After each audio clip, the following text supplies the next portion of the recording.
Hello.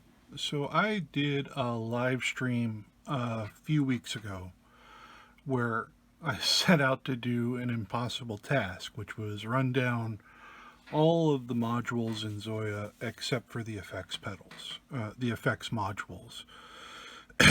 And I got through the interface modules and I got through the analysis modules, and then I hit the control or CV modules and just went, ran out of energy after an hour plus or so of talking. So this is a supplement to that. If you're interested in the interface or analysis modules, I'll have the link to the live stream in the description. And the basic idea for these videos is to provide a very cursory overview of the modules. It's not to go super in depth and talk about all of the various things that you could do with them. It's more of a way of familiarizing yourself with their features and maybe me trying to give a description of what they do that might be useful if you haven't come across them in the past. In that live stream, I got part of the way through the CV modules, but I'm going to start over again just so that there's one place where you can go to if you want to look at the control modules. And I'll point out again that this was inspired by what was for me a very helpful moment in Ben Jordan's video when he did a preview of ZOIA a year and a half ago, where he just sort of really quickly, just listed off the modules that were available in ZOIA and added a little bit of commentary. It's at the tail end of his video about, I forget what the title is, the most versatile effects pedal ever or something like that. But his video on ZOIA and all of his videos, I think, are worth checking out if you're interested in ZOIA and music technology and creative ways to approach, sound and songwriting and all of those sorts of things. So now I'm just going to dive in. A few quick things about the patch that I have set up here. I have one of the stomp switches already assigned, and I have an expression pedal at my foot. You can see that changing the color of the pixel down here. Those are just if I want to do something to quickly demonstrate some aspect of a module. I don't have to go fiddling around. And so let's just jump into the control modules from the top. The LFO, I'm not going to spend a lot of time on. I have a video dedicated to it if you want to check it out.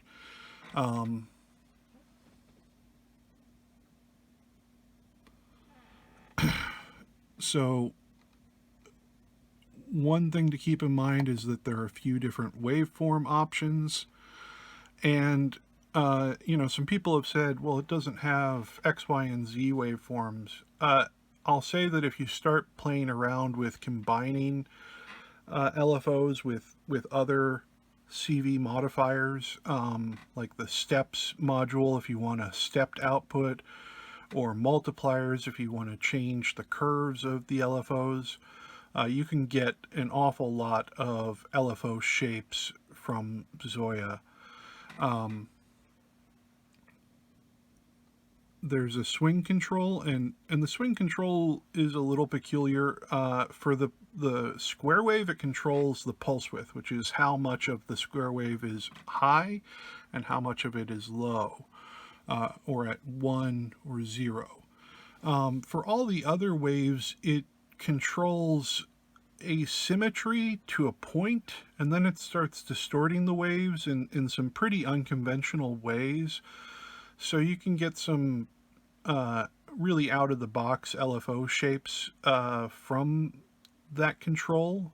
If you're looking for some different LFO shapes to play with, I'll give an example. Let's use the triangle wave. I'll turn the swing control on. If we look at the output now, right, this looks like a fairly conventional triangle wave. As we start to change the swing amount, it starts leaning over. We can change it some more. And it starts developing this sort of shark tooth shape. I'm just going to go pretty far. You can look at all the various positions it passes through as you affect its swing. But we start getting these almost, disrupted waves as you push it further and further. So again, there's a lot of options for waveforms within the LFO module. And again, when you combine those with other wave shapes via multipliers and whatnot, you can get a lot of variety out of the LFO module. There's an output option for -1 to 1 or 0 to 1 for its range. In the modular world, that might be called unipolar for 0 to 1 and bipolar for -1 to 1.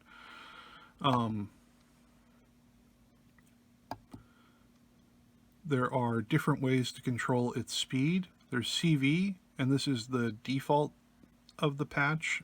It's a logarithmic curve, so it'll give you a lot of range with slow moving LFOs. As they speed up, there will be less range.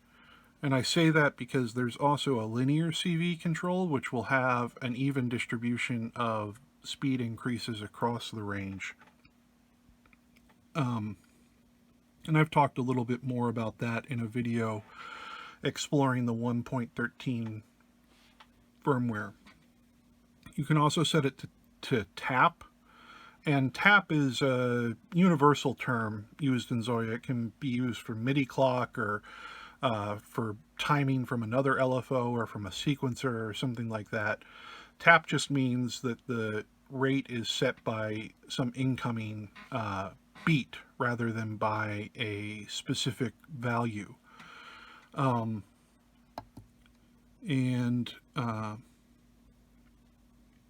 Phase input, we can use this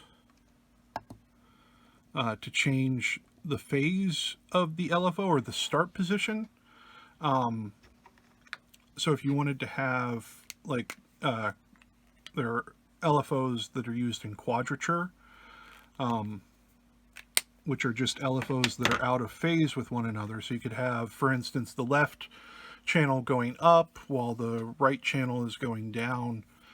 You could set them to be 180 degrees out of phase or 90 degrees out of phase, and then they, not quite be as pronounced as that. And then finally, the last option is that there is a phase reset option. This creates an input that you can use to reset the phase of the LFO back to its 0 position, whatever that is based on the phase input. So if it's 0 position, if we have a triangle wave, its 0 position might be here, or it might be here, depending on where you set the phase of the wave. So that's something to keep in mind. And the other thing to keep in mind is that as of now, and I'm hoping to see this changed, when you reset the phase of a tap tempo controlled LFO, it will only move to its new phase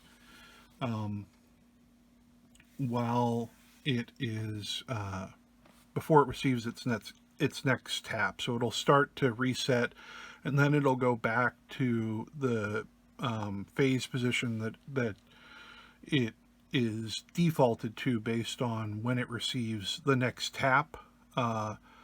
So if you have something like a MIDI clock that's continuously controlling the rate of the LFO, the reset doesn't really do a whole lot. Okay, so that's LFOs. I'm not going to go into as much detail with everything. Not everything has as many features. The next is sequencer, and we can set the number of steps up to 32. And you can join sequencers together with switches and other means, so you can get sequencers that are much longer than 32 steps in length if you want. You can set up to 8 tracks, and the tracks, I'm just going to go, sorry.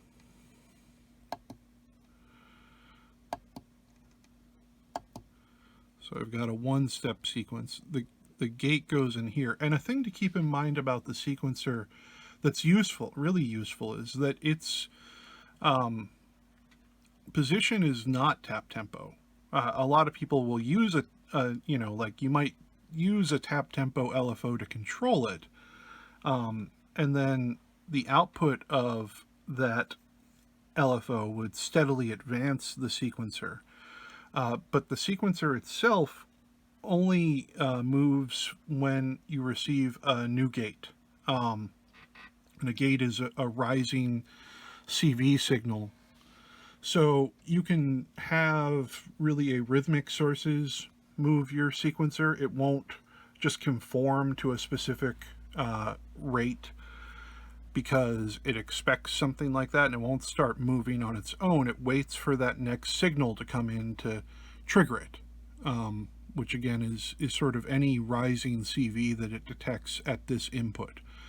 So we have 8 tracks, and the thing I'm going to point out here is that if you select the output and press the rotary encoder, you can get different types of tracks. So you could have an 8-track sequencer where every track was CV, or gates, or ratchets. And just really quickly, CV defaults to intervals, node intervals, but if you press the encoder, you can see the values associated with those intervals, and you can use the sequencer to control all sorts of parameters. But if you are looking for a classic note sequencer where, you know, it plays a melody or whatever, you'd want a CV track. The gate output will produce a rising CV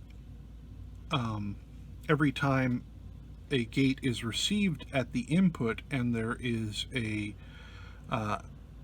gate step. So if we see here, it goes from 0 to 1, 0 to 1. Gates aren't really based on amplitude, they're based on or off. So it's looking for yes or no, not how much, you know, like a pitch sequencer would. And I'm going to get an LFO in place to control this before I show off what ratchets do. So this is a ratchet output right now, and it's not set to anything. Ratchets are divisions of, ratchets are divisions of the clock. So we have our regular LFO on, off, and on a ratchet track, this one's set to 6 steps. It will divide that into 6 divisions of on, off in that period. And this can go, a fun thing to maybe explore is that this can go into some really high audio rates. I don't think the screen is actually showing how quickly that's moving at 62 steps. But you can also use it, you know, the classic example of how ratchets might be used is for rolls and flams and that sort of thing. So I'm just going to get rid of that. The other, that's with a looping sequencer. You can also set it to play once or one shot, and that means it'll play through its entire length, whatever that is, and then stop when it reaches the last step rather than looping back to its beginning. If you do use that, you might want to use the restart jack, which will add another jack here called Q start or restart, and you can trigger that independently, and the next time it receives a clock signal or a gate at its input, it'll go back to the first step and start playing again. You can also use the restart jack if you had a sequence with, I don't know, I'm just putting in 7 steps. If you had a sequence with 7 steps and you wanted to make it only 5 steps, but not delete the steps that you aren't using, maybe you want to go back to 7 steps at some point in the future, you could put a gate on one of these subsequent steps and then feed it into the restart or Q start jack and use that as a way to control the length of the sequencer.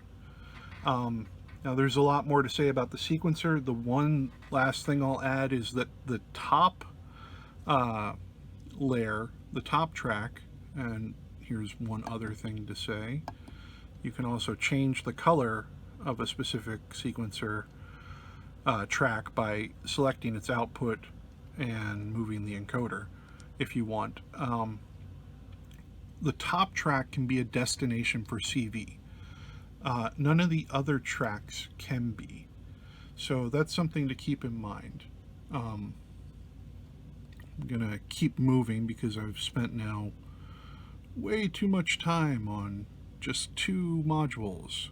They're 2 pretty complex modules, so I'm going to give myself a little bit of a break there. The ADSR. The ADSR is an envelope, is how you might have heard this before if you don't have a lot of familiarity with synths or modular. And ADSR stands for the 4 stages of a classic envelope, which is the attack stage, which is when it rises up, the decay stage, which is when it drops down to a sustain level, and then after the sustain is, after a gate ends, let's say, there's a release stage where it trails back to 0. This is 0 and this is 1.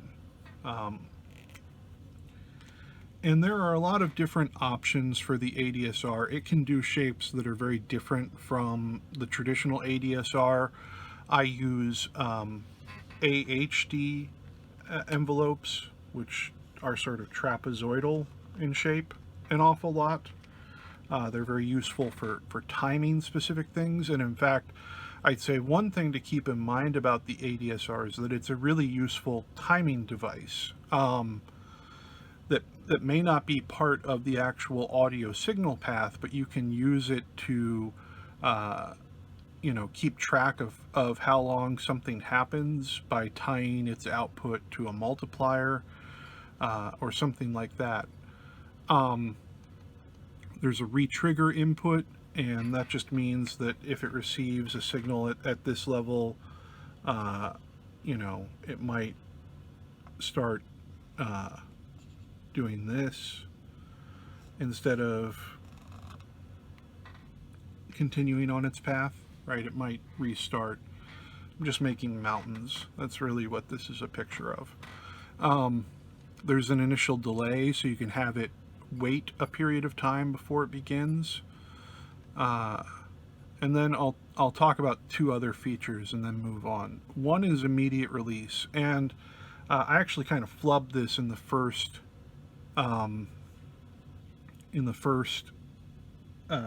live stream I did. So the difference between an immediate release being on or off, this is actually a really important control, I think, and the name is not super obvious. What immediate release being on means is that if you're pressing a key, or whatever the gate signal is, the envelope will only stay open as long as there's a gate. Hold on. I can provide a gate from this stomp switch. Let me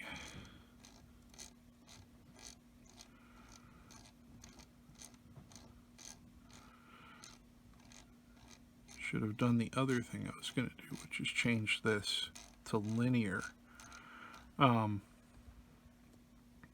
So if we look at the output, if I press the stomp switch, it starts to rise, but the immediate release is off. So as soon as I release the stomp switch, it falls back down. It actually goes into its release stage. If, on the other hand, I have this set to immediate release off, when I press the stomp switch, it doesn't matter if I release it. It'll continue through the rest of its stages as they're defined by the parameters, and then stop. So we got a full attack, decay, sustain envelope.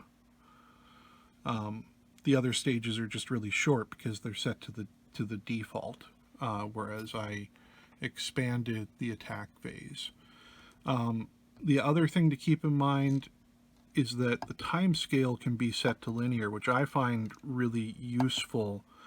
Normally it's set to a logarithmic scale, which means that moving from the shortest to the longest period of any stage will have like half of the travel be from 0 to 500 milliseconds, but each of the stages can go up to 60 seconds.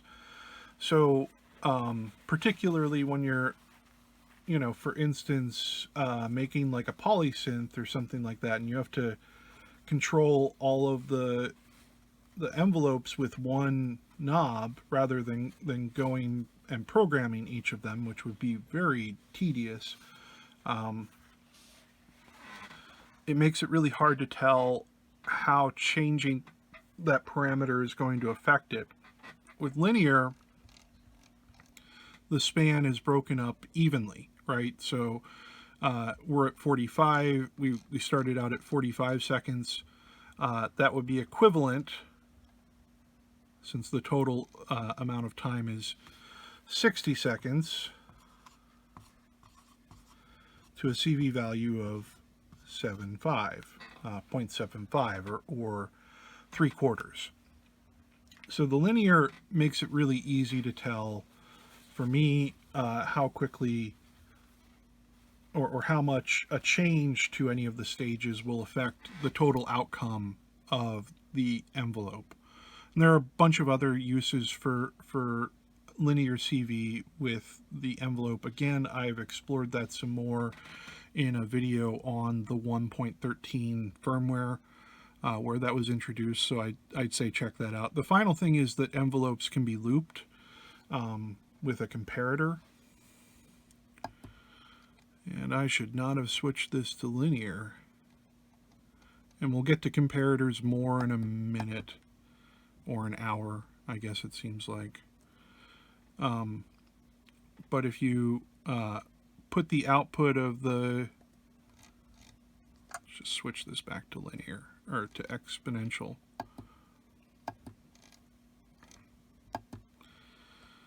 If you put the output of the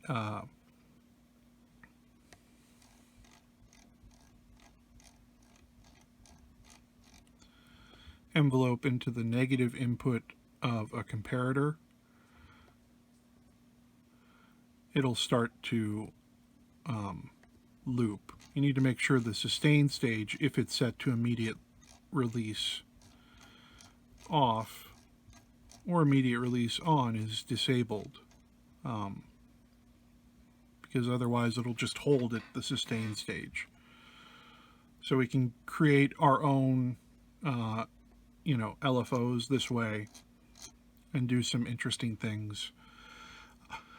And that's it for the ADSR right now. I swear a lot of these modules have a lot fewer features, and we'll move through them pretty quickly. So the next one is the sample and hold. And the sample and hold is, I think, a module that baffles a lot of people. I'm going to put in another LFO. The basic idea of the sample and hold is that it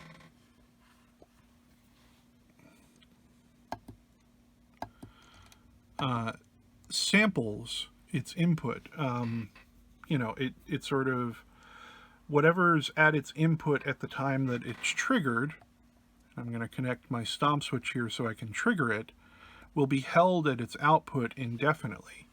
So if we look at this, we've got nothing now because we haven't triggered it yet. But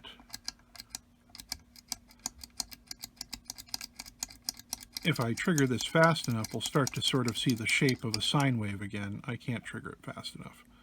I can move this a little slower.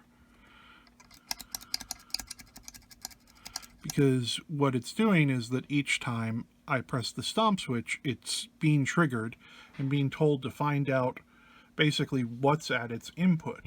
And then whatever is at its input will be held until a new trigger is received. And that will be held until a new trigger is received. And this is the traditional use of a sample and hold. You know, they would be used, for instance, to take a noise source or a random voltage source and create those classic sci-fi effects where it goes beep boop boop boop beep boop boop beep boop boop boop.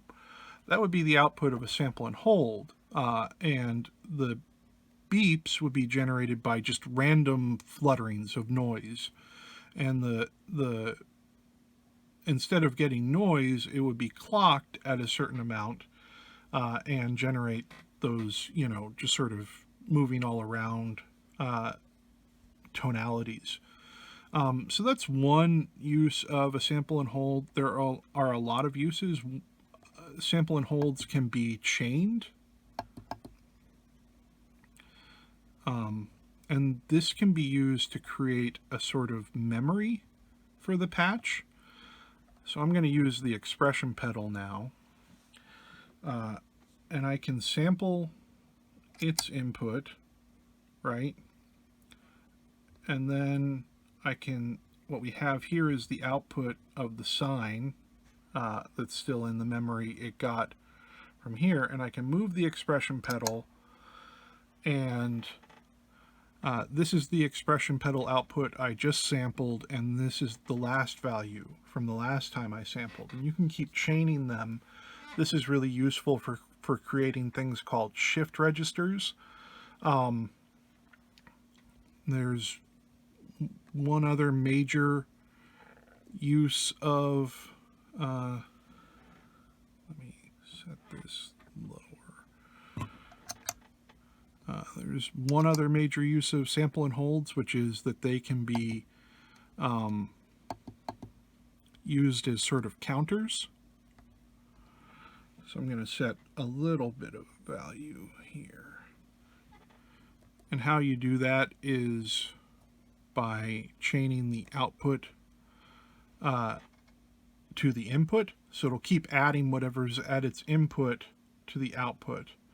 And then you can use multipliers and comparators and that sort of thing to reset it. I have some patches that deal with this particular property. If you look at one called PC Incrementer, I go into a little more detail about how it works in the video for that. And that's a patch worth checking out if you want to use the sample and hold in this way. Moving on. CV invert. I'm going to do CV invert and CV rectify all together. So let's imagine, and the value module. So the important thing about the value module is that we can set its range from -1 to 1 or from 0 to 1, like we could with the LFO. We can also determine what it shows, or how we read it. So here we have it set to node intervals. This is useful in two ways. One, if you want to transpose something, if you wanted to shift it down 4 octaves, you could use a value module set to -A4. ZOIA's scaling begins with A, so when you want to shift things around, you need to use A as a reference point. It can also be used as a course control. Sometimes it takes a while to move through values, and here we get a much faster travel for the knob. You'll see that in some of my patches. We can also press the encoder again, and it'll show frequency, which if you're looking for specific frequencies for tuning a filter or an oscillator, can be very useful. Values again, right? So we get different ways of seeing the output here, and we can use it as sort of a translator too.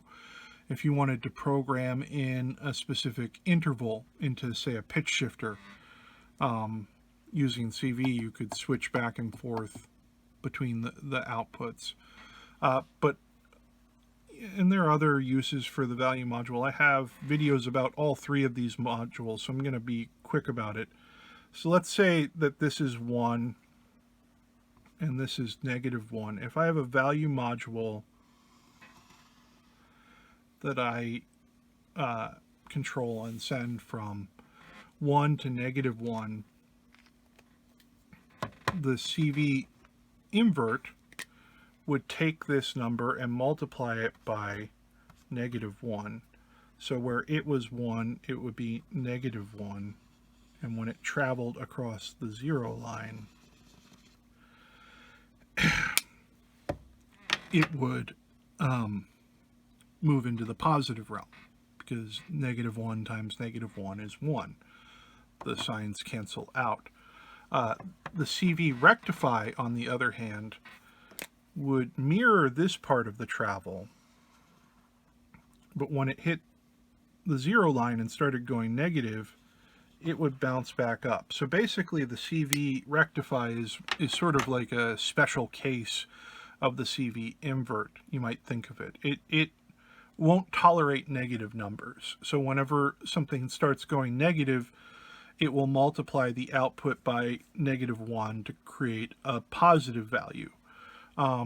So you can use that in shaping certain LFOs that are set to a -1 to 1 range. That's one possibility. The -1 to 1,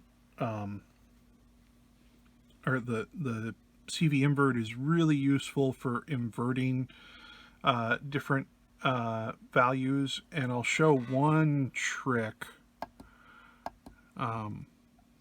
It's in my video on the CV invert, but if you want to invert a value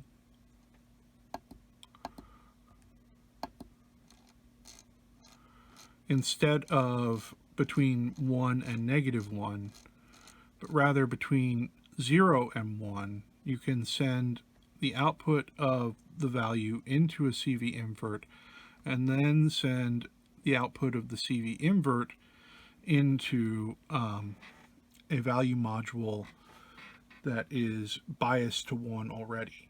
So here we have 2.833, 2.833, and 7167.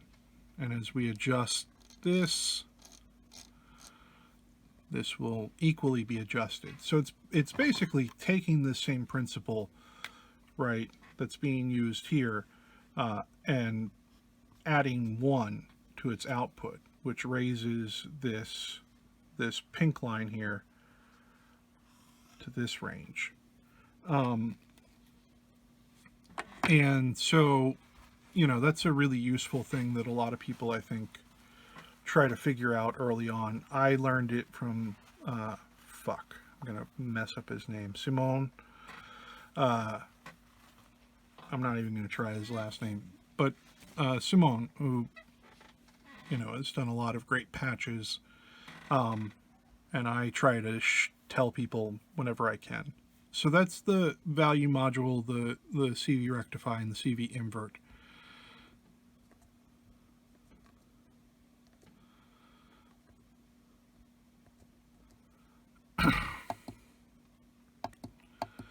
The trigger, again, it uses sort of like the sequencer, whenever there's rising CV at its input, it will produce a trigger.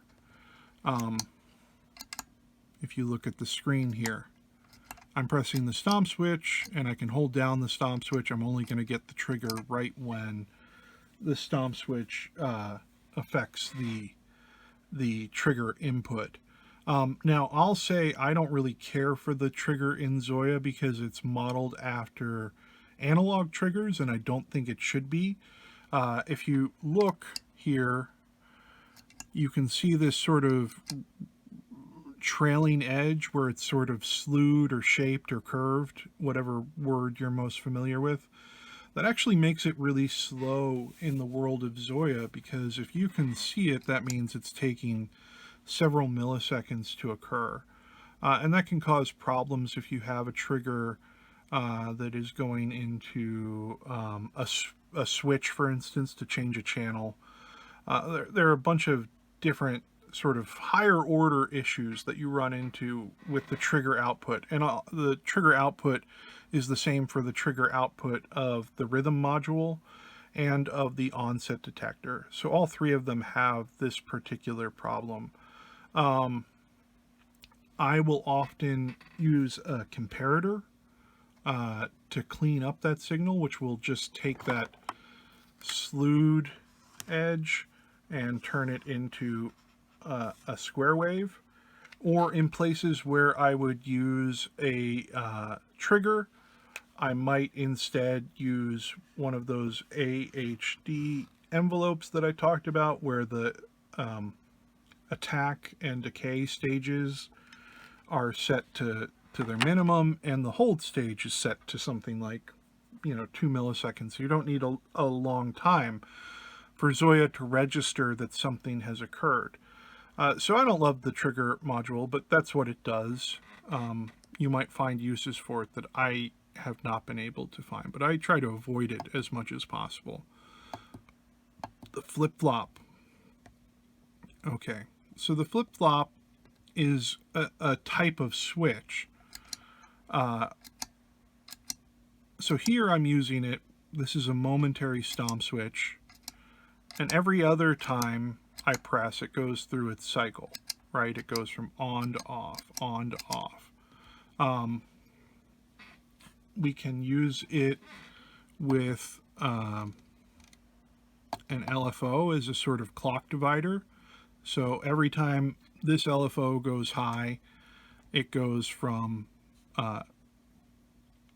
on to off every other time, that this LFO goes high. So it works as sort of a divide by two clock divider.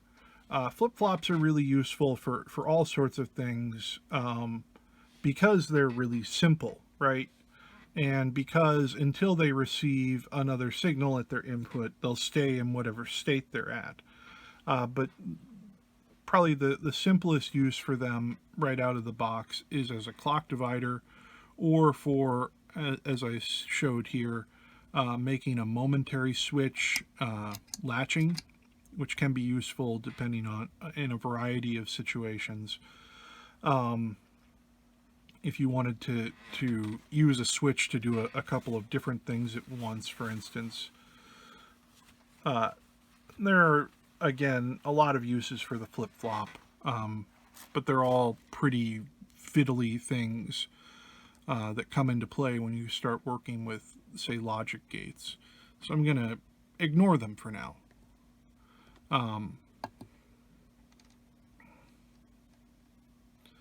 The CV delay, if you're familiar with an audio delay, CV delay works exactly the same way. You can set a delay time. This uses a logarithmic curve. So I'm just going to connect my expression pedal to it to move through the different values. And this is what that logarithmic curve that I keep talking about looks like, where, here we are about halfway through the travel, and we're at 280 milliseconds from the 0 to 1 line for the CV delay. So if you're looking for really specific small values, and you often are in ZOIA, it's great for that. But it can take a while to move through those if you're looking for something like 2.9 seconds. But, you know, the basic idea is, well, I'll just show you. I've got a stomp switch. I press the stomp switch, and we should see any second now. Maybe I should have used a longer press. So I press the stomp switch. Oh, there it goes. That was the one from the first press. So any moment now we should see 12 seconds is a long time. There we go. Right. And just some things to keep in mind. You can chain CV delays together just like you would a multi-tap delay and have, you know, outputs at different points. So that's something to keep in mind.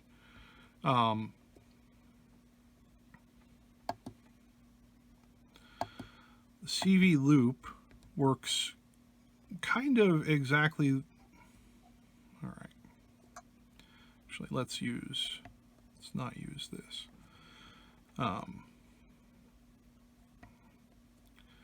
It works like an audio loop, which means weirdly and not always how you would like. So I've got my expression pedal going into the input, right? That's what it'll record. And then I have my stomp switch connected to the record button, so I can press on my stomp switch and start manipulating my loop, and it'll play back, right? So, you know, one of the common usages for this would be, there are a lot of different ways the CV loop can be used, but if you wanted to draw your own waveform with an expression pedal for modulation, or if you wanted to use the encoder or whatever, you could use the CV looper for that. But it can record any sort of CV information. So it could record gates or you know, notes from a sequencer. There are a lot of different creative uses for the CV looper. I use it in some of my patches to approximate an end of cycle trigger, which is something that the looper doesn't have, the audio looper that is. So I'll record a CV loop in parallel with that. One thing to keep in mind, it does have a speed control, but that speed control is not scaled the same way the audio looper's speed control is scaled, which causes some problems. And I'm not going to go into the scaling. If you start playing around with the CV looper, you can find out how it's scaled. That's a secondary level issue. So I'm going to talk about the CV filter and the CV and the slew limiter at once. I'm just going to set this to some level. Both of these are what I call rate of change modifiers, and I have a longer video going into their differences. But I'll just show one application, which is, okay, I've got a stomp switch. Let's say I want to press the stomp switch and have an effect slowly turn on, rather than, you know, the stomp switch will be on or off. It's one or the other. I can use a slew limiter to control the rate of change from 0 to 1. So I press my stomp switch. Let me get the old.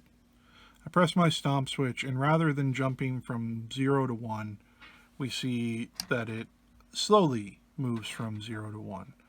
The CV filter does the same thing, although it uses a logarithmic curve, which you'll see in a second, which means it rises pretty quickly, and then as it approaches 0, it moves much more slowly, right? Let me set that to a longer time.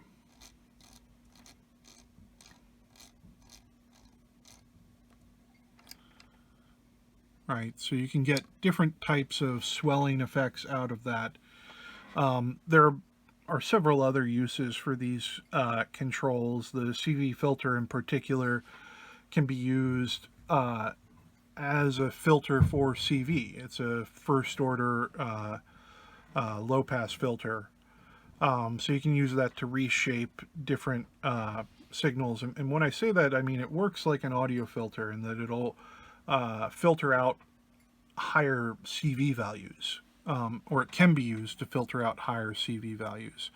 And both of these can be used, for instance, if we had a random LFO, we could use them to slew the output.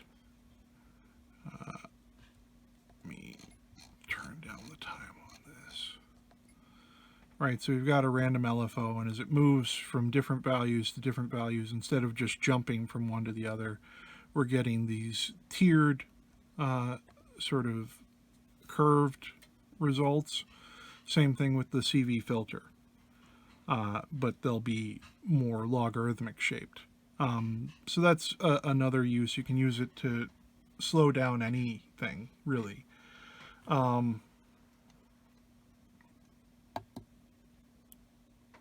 Good. Okay.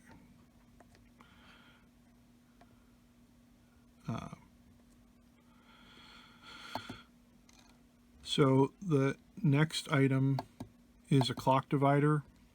Clock divider is a pretty simple device. I've got an LFO, right? It's moving at one time. I want to change how often the output of the clock divider occurs based on that. So right now it's set to, you know, for thirds, which means that for every 3 beats, it'll move.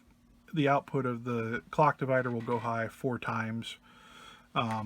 So you can use this to create different divisions of a clocked source. I've never actually understood how to use the reset switch, so I'm not going to pretend that I do. I assume it can be used to reset the clock divider.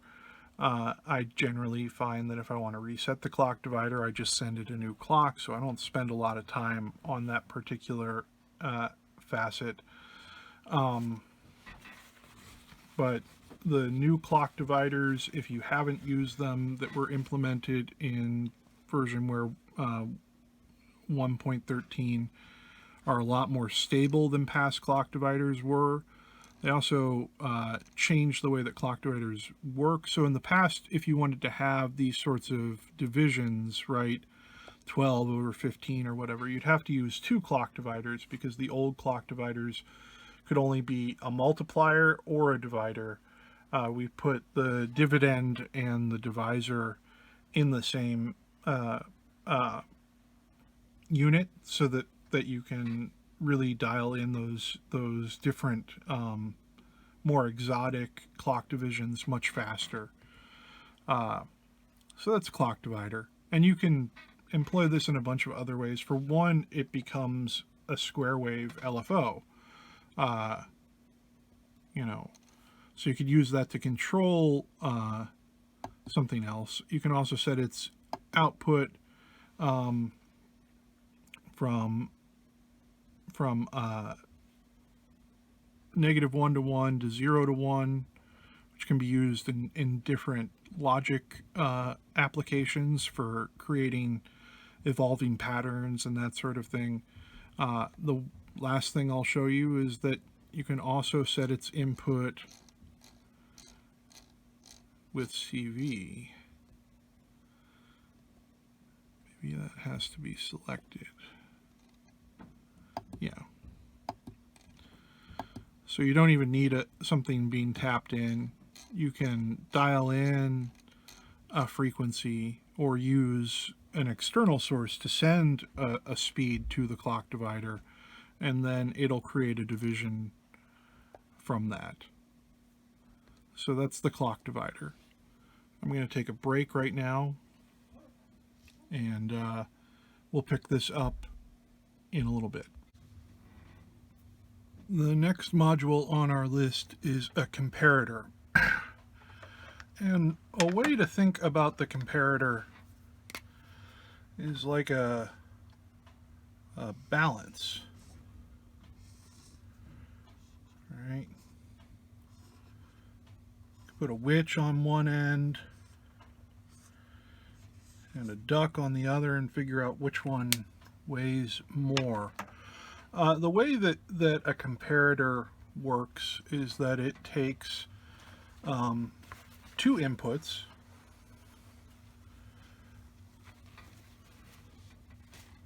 or two values, and compares them to one another. So I'm going to set up something real quick with some LFOs.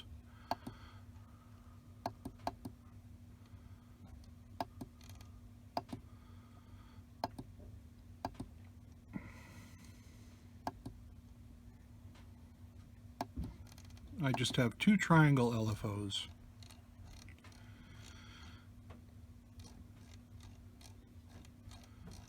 I set them to some pretty slow speeds, just so it's easier to see what's happening. The comparator has two inputs. One's called the positive input and one's called the negative input.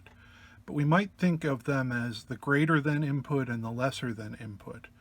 Essentially, the comparator will go high, will produce a value of 1 when the positive input is greater than or equal to the negative input. And it'll go low, and I can show this by biasing the input, when the negative input is less, or when the negative input is greater than the positive input. And just real quickly, there is one option for this. You can set its output for its low position to be a -1. So you could use the comparator to flip the sign of something if you joined it with a multiplier or something like that. So that's one use of a comparator. But I'm going to just show this in action. I have two triangle LFOs. I'm going to connect one to the positive input and one to the negative input, and we'll see it flick back and forth between high and low based on these two LFOs. And when one of them has a greater value, or when the positive one has a greater value, it will go high, and when the negative one has a greater value, it will go low.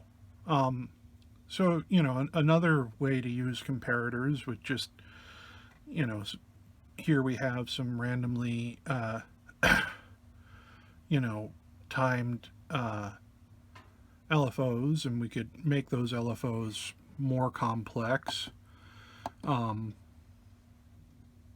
by, say, varying the speed of one of them.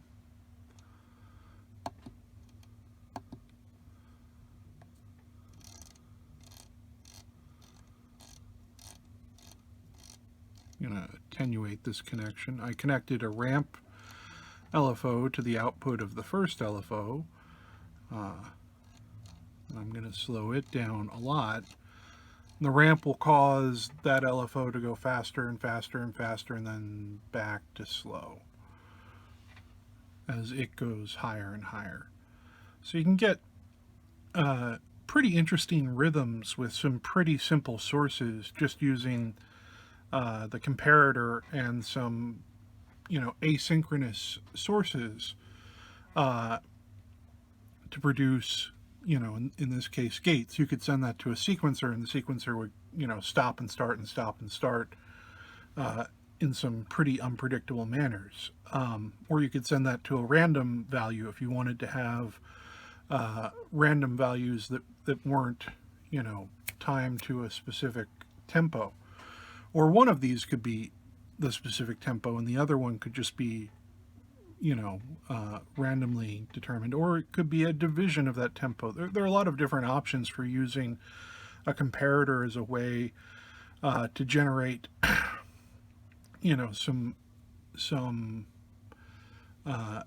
strings of ones and zeros, essentially. But they can also be used, you know, I have longer videos about this, but you can use them to set probabilities using random modules. You can use them to define when, you know, multiple things are happening at once. I'll show a use that I use quite regularly just because it's very convenient. Now, I showed you before with the CV invert how you could create an inversion of 1 over 0, you can use a comparator to invert the output of a push button or a stomp switch very easily, because again, it's just a 1 or 0 thing, so you don't need the range between 0 and 1. You don't need 0.378 the way you would with something like a value module or an LFO in that other example. We just need, when this goes high, we need the output of the comparator to go low. So I've attached the output of the stomp switch to the negative input of the comparator, and when I press the stomp switch, the comparator will go low. So if you wanted something where the stomp switch turned something on and something else off when it was pressed, you know, or a scenario like that, this is a really easy way to achieve that. So I use that a lot. There are tons of uses of comparators. I have another video about some other uses, but that's the basic idea of what a comparator does. It compares two values and tells you which one is larger than the other. So in switch and out switch, I'm going to do these all at once.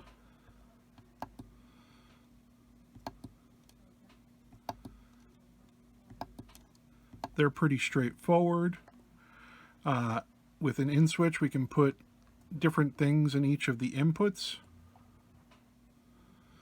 or we could bias them to different values and switch between them. This is a CV controlled channel selector. So the range of the CV is, 1 divided by, these are 5 channel switches. So they have 5 inputs or 5 outputs, is approximately, 1/5. So each time it goes up 1/5, it'll be on the second channel.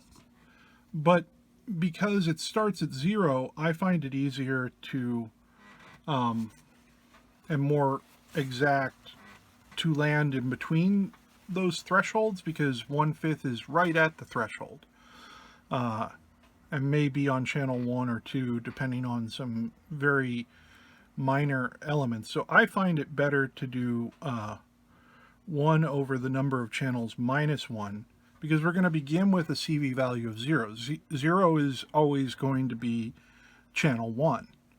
So when you're selecting between the channels, if I have 5 here, so 5 minus 1 is 1/4, equals 0.25.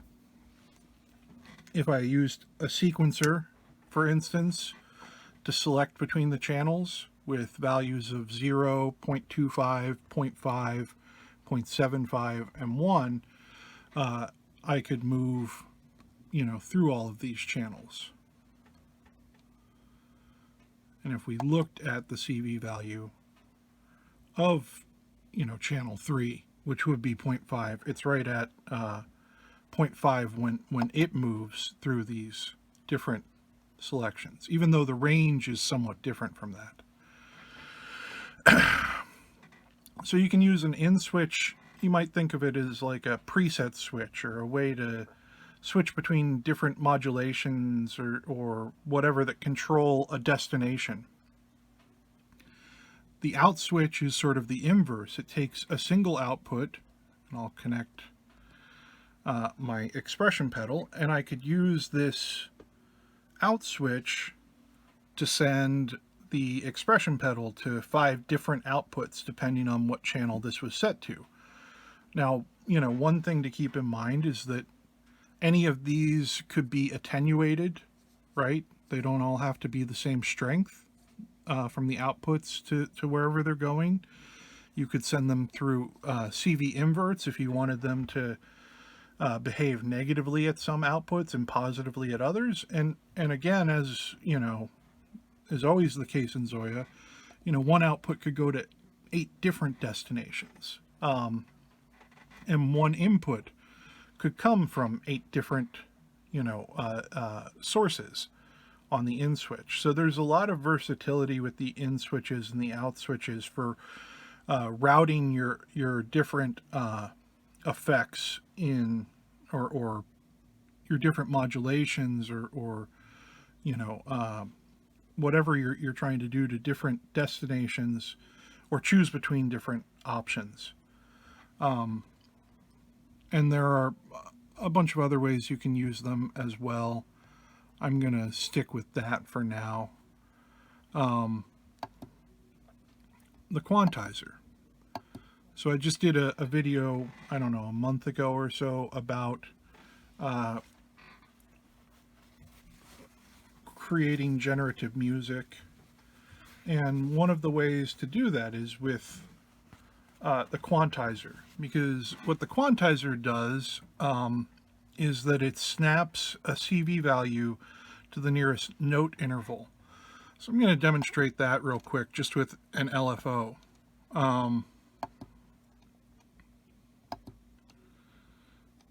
Use a triangle again. I'm going to reduce the rate. So if we look at the output of the LFO, we see it covers all of the different ranges. And we can see that here, right? We have a smooth, unbroken line. We send that through the Quantizer. Well, we see note values here, but we can also see, this is moving too fast for it to really... let me attenuate this connection a little bit.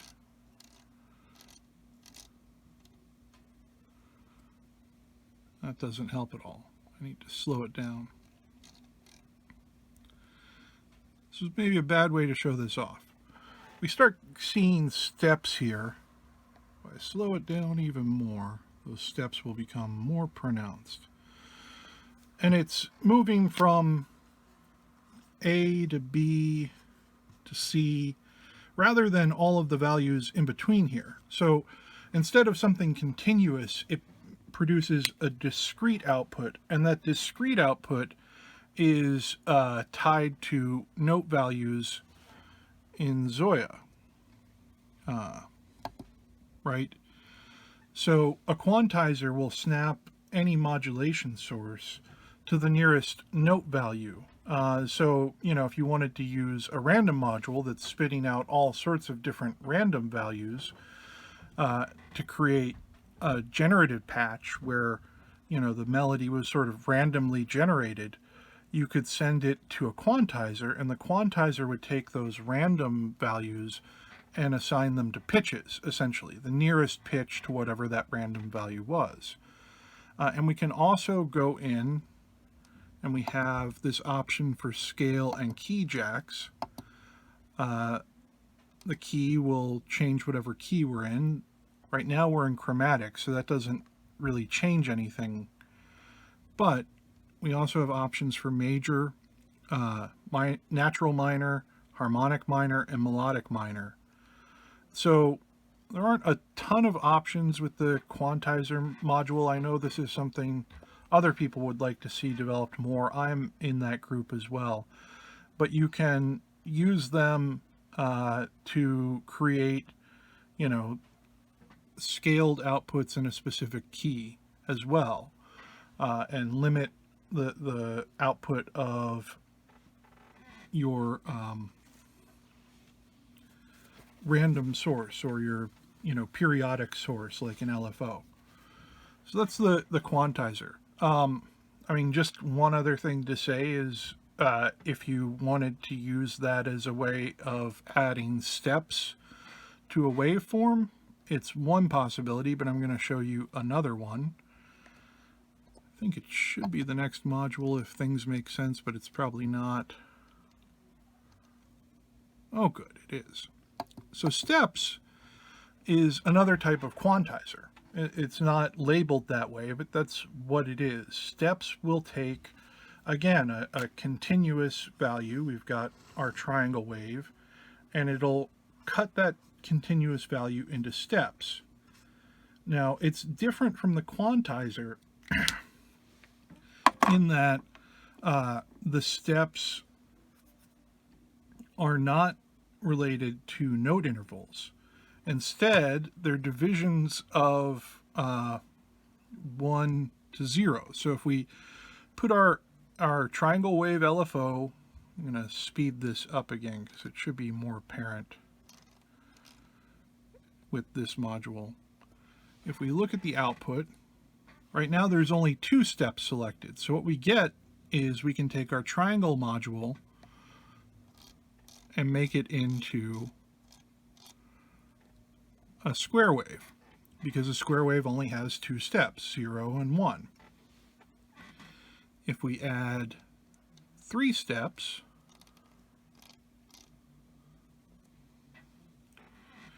we start getting, this middle step.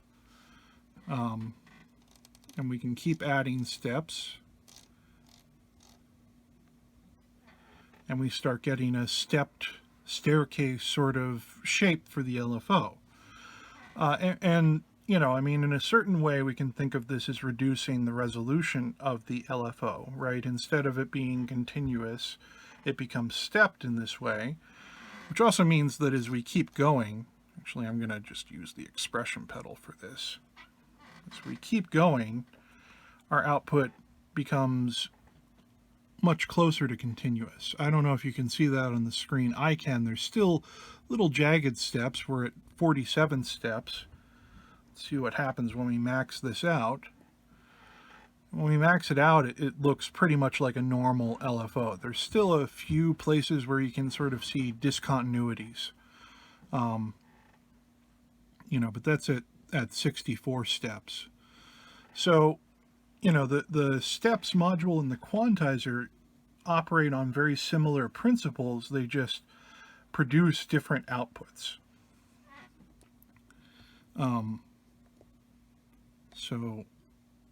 Let's keep that around. It might be useful. That's steps. Multipliers.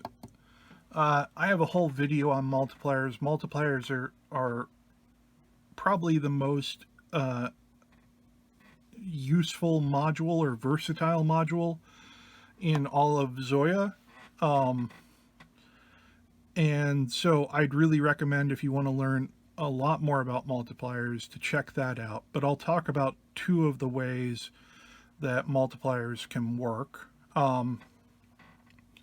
So one is to combine signals. And what I'm going to do here is I'll use my expression pedal. So I've got this LFO that we've been looking at going into one input. And what a multiplier does is pretty simple. It multiplies. It takes 1 or 2 or up to 8 signals and multiplies them together. I think the place that people get hung up on this is that because ZOIA works in a scale between 1 and 0, the multiplication will always produce a value that is,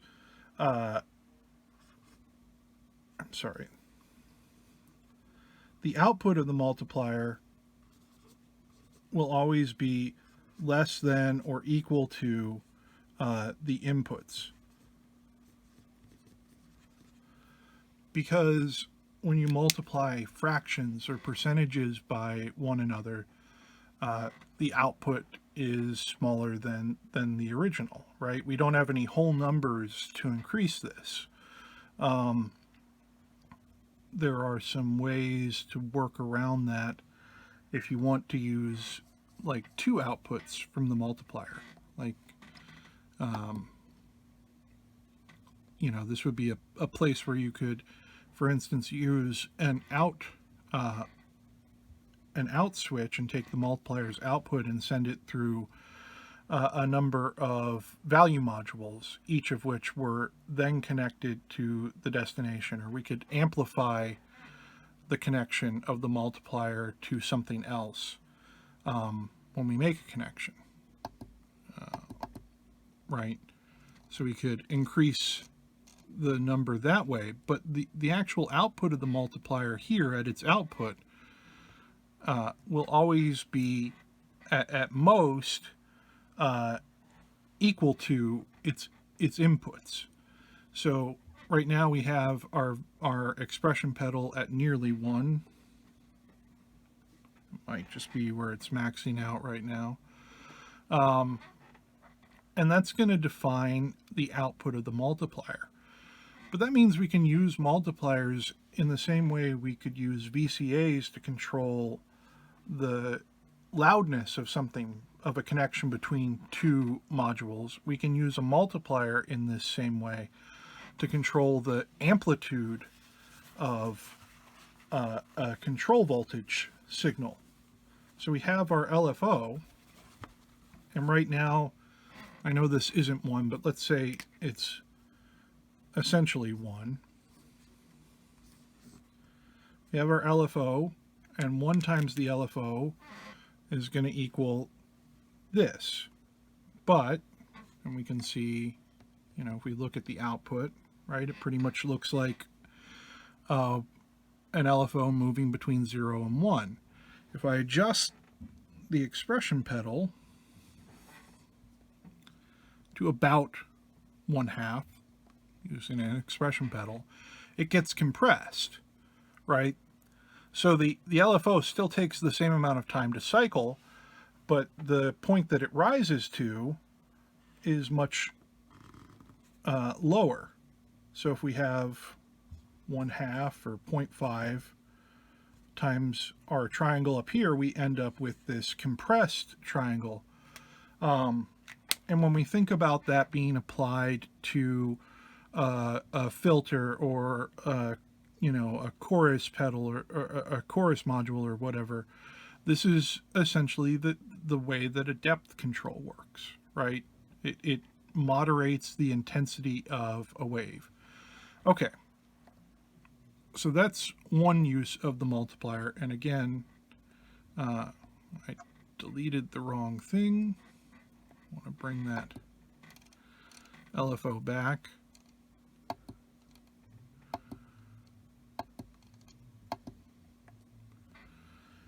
So that's one use of the multiplier, is a way to control the depth or amplitude or signal strength, connection strength of a control voltage remotely. And you can combine a bunch of control voltages so that they're all moderating one another. Another way that the multiplier can be used is a lot like a single channel switch, or in logic we call this an AND gate. And what an AND gate is essentially, and this is pretty useful, it is something that only occurs when both the conditions are met. You know, I will only go to the game if it's sunny and I can bring a book to read, because I'm not that interested in the game, I guess. I don't know why I chose that example. But we have our LFO here, right? But that LFO currently is being multiplied by 0. So the output of the multiplier is 0. We have our stomp switch going in. And if we watch the output of the multiplier, when I press the stomp switch, both the conditions are met. We have an LFO in one input, that's one condition. We have the stomp switch in the second input, and that's a second condition. And when I release the stomp switch, it goes back to 0. So you can use multipliers to turn things on and off. And you can combine those two functions. You could have the multiplier with 3 or 4 different modulation sources that were all moderating one another. And then you could have a switch or a push button or a comparator or something like that that turned the output of the multiplier off and on. There are some other uses for the multiplier. Like I said, I've done a longer video about this. I would recommend checking it out just because the multiplier is a really important module, and I don't have time to cover everything here. Next on the list is the random module. So the random module produces random values, and I'm going to refer to another video. There's a big difference between the output of the random module and the output of the random LFO. And I'll summarize it as the random module's output is truly random. The random LFO's output is centered around a center point. So if you want truly random distributions, I would recommend using the random module. So right now it's producing, if we look at this, this is essentially digital noise, and you can use this as a modulation source. It's pretty cool. I've been using it a lot recently as a modulation source, and it sounds like modulating something with noise, basically. So that's one use of the random module. And its output can be 0 to 1 or -1 to 1, like several other modules. There's another way, though, to use it. And I talked before about the sample and hold being used to create beep, boop, boop, boop, boop, sci-fi sort of random noises in sound effects. The way that would have been done in a lot of other cases is you would feed that digital noise that we just looked at to the input of the sample and hold, and then you'd use a trigger source to trigger the sample and hold. The random module sort of has that functionality built in, so you don't have to use a sample and hold to get that sort of result from the random module.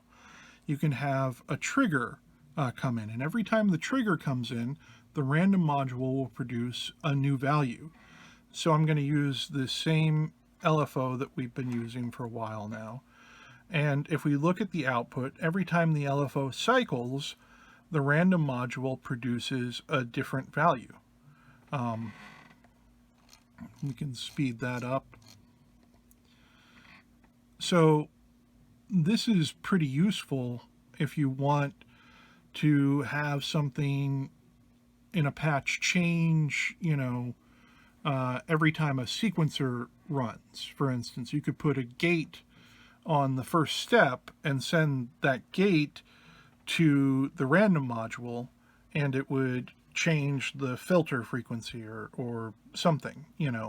There are a ton of different uses for this. So I use them a lot. I talked about using comparators to produce probability. That's done in conjunction with a random module, where you have clock speed, and usually it's an LFO or a MIDI clock or something like that.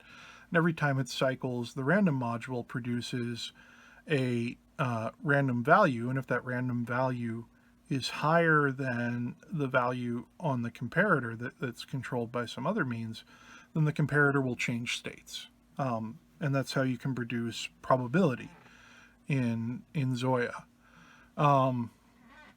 So the random module is, I find, really useful. It ends up in my patches a lot as a way to introduce, a sense of play or organicism or whatever, unpredictability. And those are the two ways it can be used. One is sort of a digital noise source. The other is a clocked or controlled random value generator. The rhythm module, I'm going to show one thing. There's a done control. This is the option that's available here. By default, it's on. And the reason that it's on, I'm just going to use, again, our LFO as an input. It works,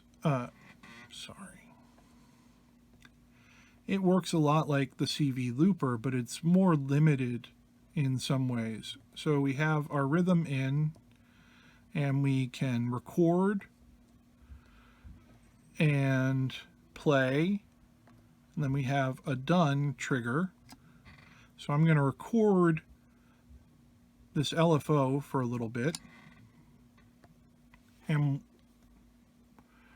what it's going to produce, instead of a recording of the LFO like the CV looper would have, it reduces that into triggers. So you could have a couple of different sources going into the rhythm module, and each time it detected a rising CV, it would record that and keep it as a trigger. And you can loop the output. So this isn't a very interesting example.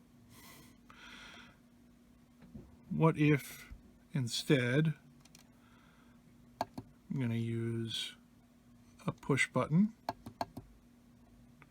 So this is our rhythm in. So I'm going to start recording with this stomp switch and tap out.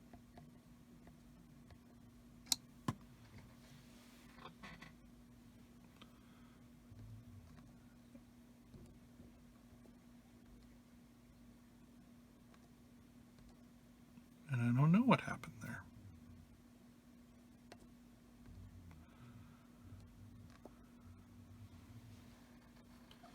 Let's try that again.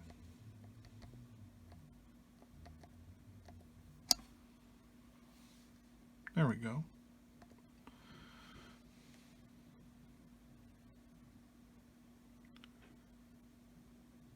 So we have, you know, a very particular rhythm tapped out now, as opposed to the LFOs, which is regular and cycling. So you could use this to create a rhythm for a sequencer to be gated by, right, that could be recorded. I tend to find it, you know, pretty redundant with the CV looper, to be honest with you, because unlike the CV looper, I can't control the speed of the rhythm module, which seems like a weird omission, to be perfectly honest with you. Since it is about rhythm, you'd want something rhythmic that you could control the rhythm itself of, the tempo of. But you can't do that with the rhythm module. Once a rhythm is set, that's the rhythm until a new rhythm is recorded. So I think that's, for me at least, a really, you know, hard thing to deal with. And I'm gonna go to the last module we have here. This is the tap to CV converter. This is a new module in firmware 1.3. And what this allows you to do is tap in things that will be converted into CV. Before this module was introduced, you could have things controlled by tap tempo, or you could have them controlled by CV. But the problem with that is that tap tempo is not very flexible, and CV can't be tied to clock. So it was sort of, you know, one or the other, and neither was the best of both worlds. But by converting tap to CV, you can have something set to clock, but you can still manipulate it with all the CV processes that ZOIA makes available. Now, there's a couple of things to keep in mind here. There are a couple of controls. In the original version of the beta that I looked at, the range control was called something different, and I'm hoping this changes. It wasn't range control on or off, it was hertz or time. And the thing to keep in mind there is that off equals hertz and on equals time. So what's the distinction there? Hertz is something that you would use with an LFO, pretty specifically with an LFO. I'm trying to remember if there's another application for it, because the LFO has a very specific scaling. So if you wanted to set the rate of an LFO, you would set the range mode to off, and it would automatically produce a tap value that was appropriate for the LFO. And why don't we just demonstrate this? The other thing to keep in mind is you need the time scale to match up with its destination. And I have a whole breakdown of what uses what time scale in the tips and tricks page.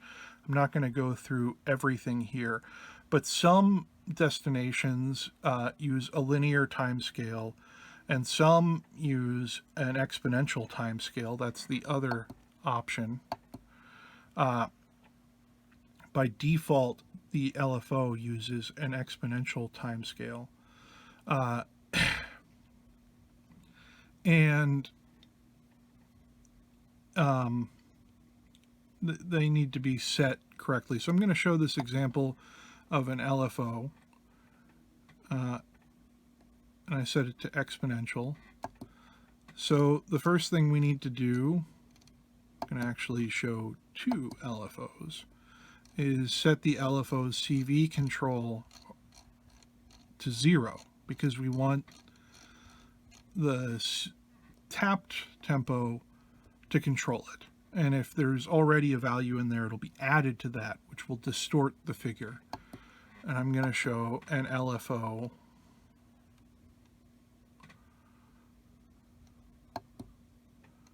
that uses a tap input.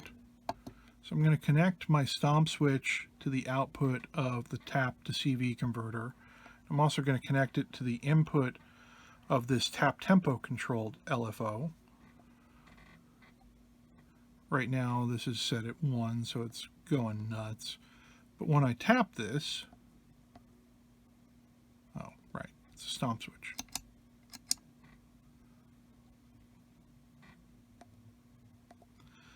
They're going to move at the same speed. They're out of phase with one another right now, but that could be fixed. It has to do with how the setting is determined. But you see, they're moving at the same speed. So the advantage now is that I could connect my expression pedal, right? Make it go into crazy speeds, but then when I put my expression pedal back at 0,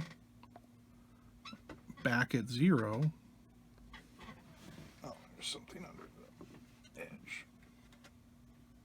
Back at 0, we'd be right back at the original tapped in time. So we can both maintain our clock and manipulate things that are related to that clock when we're in CV with the tap to CV converter. So that's the Hertz example. I'm just going to delete all of this. The other example is with the range on, which is a time control. Yeah, let's keep it at linear. Now, one thing to keep in mind is that when the time is set to on, you get these two parameters for min time and max time.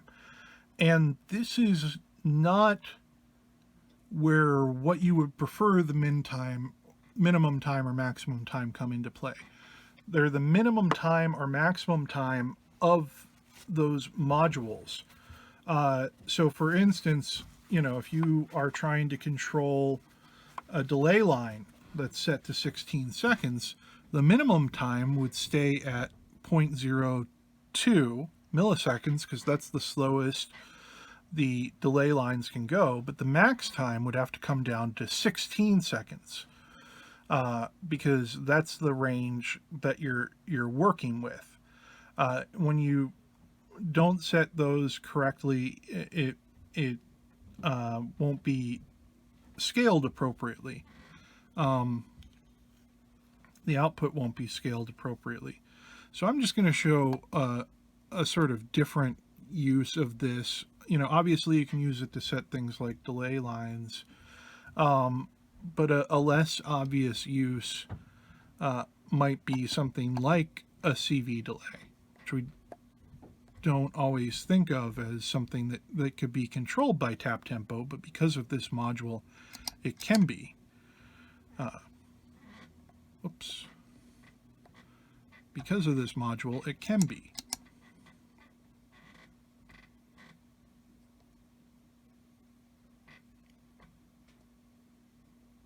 Well, it should be.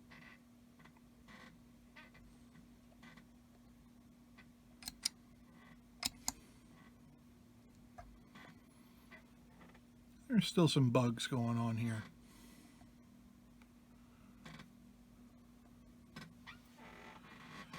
and I've reported them. This is a new module.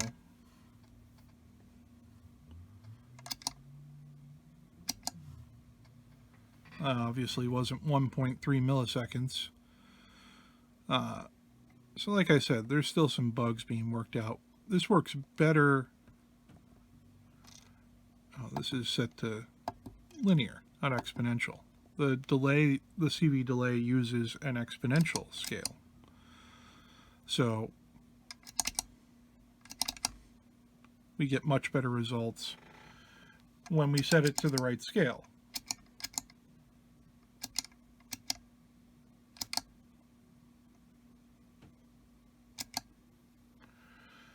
And so you can use the tap to CV converter to control things that wouldn't immediately be controllable by CV, and you might not even think to control them by CV, such as the attack stage of an ADSR or something like that. But it really opens up a whole host of new possibilities, not only for controlling things both by tap tempo and CV at the same time, but also by making a lot of modules that previously weren't able to be controlled by tap at all now accessible to tap.